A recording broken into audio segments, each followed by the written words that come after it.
sa Pilipinas. NBC Manila Broadcasting Company.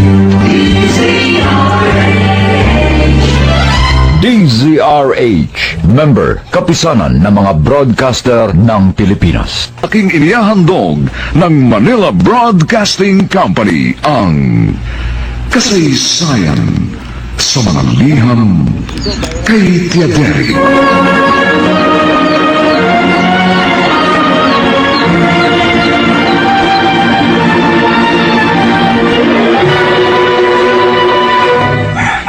Itong inyong Tiaderi.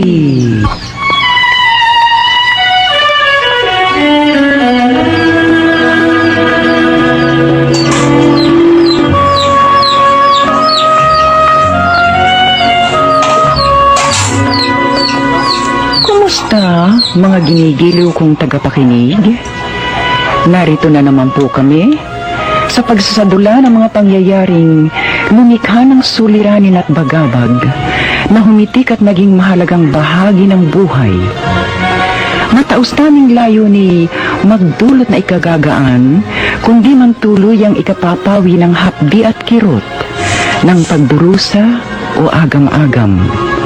Sa huli, ako po'y mag-uukol ng maikling panukala o kuro-kuro na sana'y makasiya sa may-ari ng salaysay, makaaliw sa marami, at kapulutan ng aral ng ibang ang isip ay hinilam ng nanghinang kalooban at nagkulang ng tiwala sa sariling kakayahang bathin ng pagsubok ng kapalaran. Ito po ang kasaysayan sa mga liham sa inyong Tiaderi.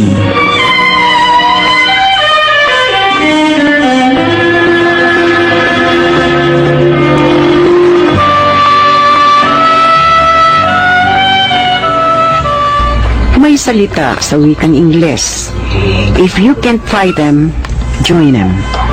Kung hindi kayang kalabanin, kaibiganin. Madaling sabihin, subalit mahirap gawin. Itong problema ng isang naninirahan sa Molave, Tondo, Maynila.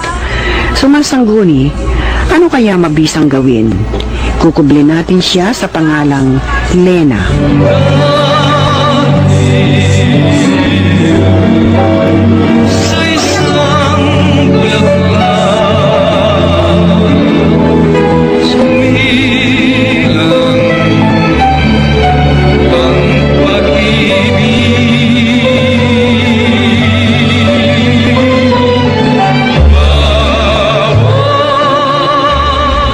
Dear Tiaderi, 4 na po ang aking anak. Masasabing walang problema sa asawa sapagkat napakabait at mapagmahal ang asawa kong si Bobby. Malaki ang bahay ng mga biyanang ko, kaya ang bahay na yon ay hinati sa 2 magkapatid. Wala naman ako naging problema noon sa mag-asawang Anton at Sonia.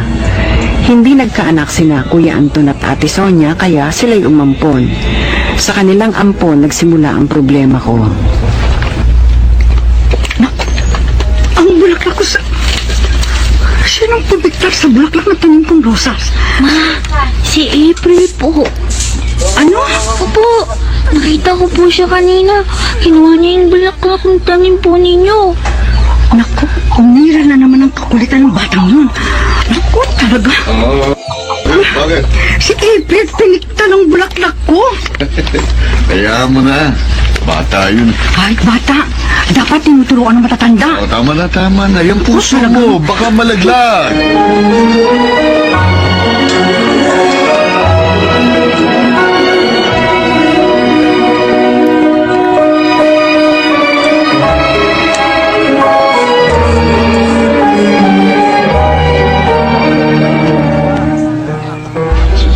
Ate Sonia, ang anak mo may ginawang kalokohan.